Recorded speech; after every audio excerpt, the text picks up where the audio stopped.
उर्दू जुबानदानी का सिलसिला हमारा जारी है और आज उस सिलसिले का 5वां लेक्चर है जिसमें हम एराब के बारे में पढ़ेंगे।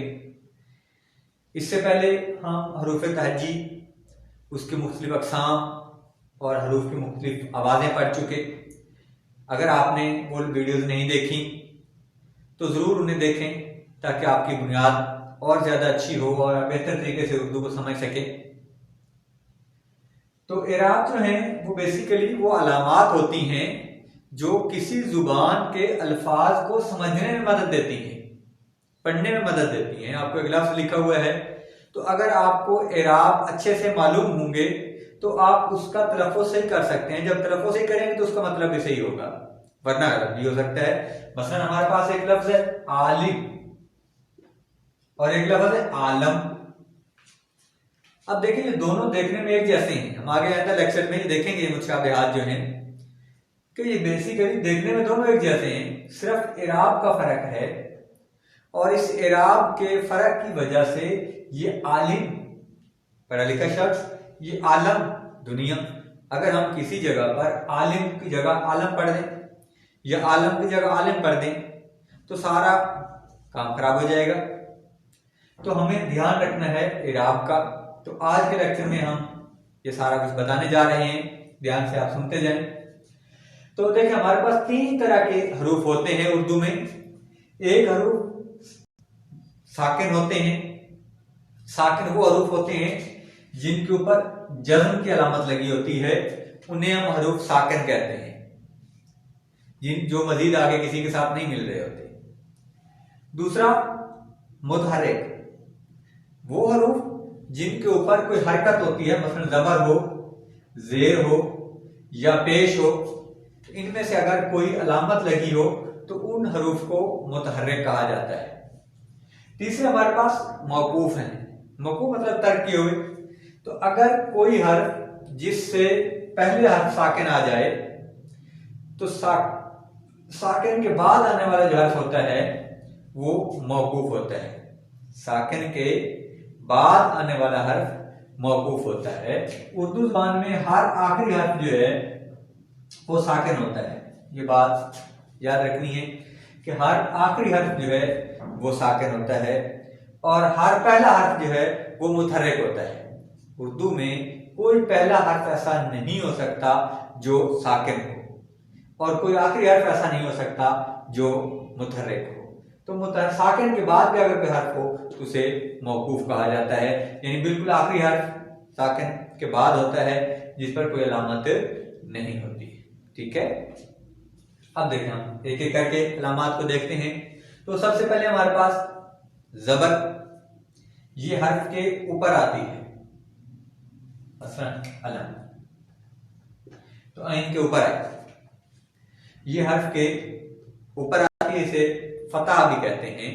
और जिस हर्फ के ऊपर ये लगी होगी उसे मफ्तू कहा जाएगा। तो इसमें ऐन जो है वो मफ्तू है। दूसरे हमारे पास जेर है। जेर देखें, ये हर्फ के नीचे आती है हमेशा, जिस तरह इल्म, इसे कसरा भी कहते हैं। जिस हर्फ पर जेर लगी हो उसे मकसूर कहा जाता है। पेश, ये भी हर्फ के ऊपर आती है, जिस तरह जुल्म, और इसको जम्मा भी बोलते हैं। जिस हर्फ के ऊपर ये लगी होगी उसे मजमूम कहा जाता है। जिस हर्फ पर पेश लगी हो उसे मजमूम कहते हैं। ये जज्म की अलामत है, सकून भी इसे कहते हैं। ये भी किसी हर्फ के ऊपर लगी होती है, मसलन खत्म। तो ते जो है ये साकिन है, जिस हर्फ के ऊपर ये लगी होगी उसको हम हर्फे साकिन कहेंगे। शद, ये छोटे से सीन के सिरे जैसी अलामत होती है, शद, इसे तशदीद भी कहा जाता है। और जिस हर्फ के ऊपर ये लगी होगी, मसलन जन्नत, अब नून के ऊपर ये शद लगी हुई है तो हम नून को 2 दफा पढ़ते हैं। एक दफा जन्नत, तो नून जीम के साथ मिला, नून ते के साथ भी मिला, जिस हर्फ के ऊपर शद लगी होगी उसे मुशद्दद कहा जाता है। मुशद्दद, शद वाला लफ्ज, शद वाला हर्फ। उसके बाद हमारे पास मद है। तो मद उर्दू और फारसी में सिर्फ अलिफ के ऊपर लगती है बस,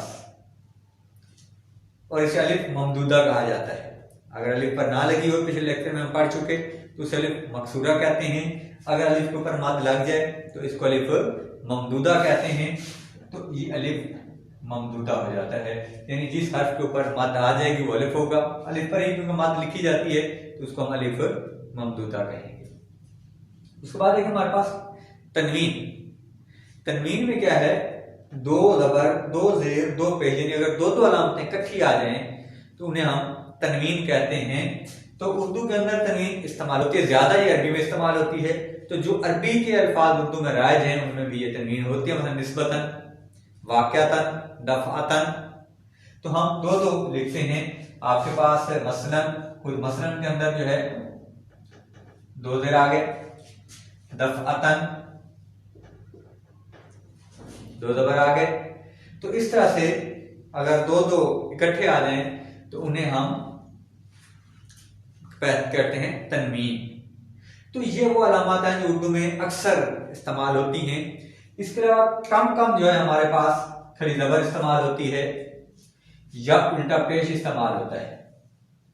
तो खड़ी जबर जो है बेसिकली ये इस जबर से थोड़ा ज्यादा आवाज देने के लिए हम इसको इस्तेमाल करते हैं, जिस तरह हम जनाब आला के ऊपर लिख देते हैं ऐसा करके। तो ये थोड़ा सा इसको बड़ा करके, यानी लाम को जबर से ज्यादा बड़ा करके पढ़ना पड़ रहा है हमें, तो ये खड़ी जबर है। इस तरह से उल्टा पेश है, मसलन दाऊद, तो हम दो वाव लिखने के बजाय एक उल्टा पेश लिख देते हैं, तो ये पेश से दुगनी आवाज देता है, उसको हम उल्टा पेश कहते हैं। तो ये दो अलामतें भी कम जो है वो इस्तेमाल होती हैं। बहरहाल ये भी कहीं ना कहीं हमें नजर आ जाती हैं। तो ये आज का हमारा लेक्चर था इराब के ऊपर। उम्मीद है आपको समझ आया होगा। अगर अभी तक आपने हमारे चैनल सब्सक्राइब नहीं किया तो उसको सब्सक्राइब कर लें, और इससे पिछली वीडियो जो है वो जरूर देख लें, ताकि आपको ये हमारा जो जुबानदानी का सिलसिला है ये अच्छी तरह से समझ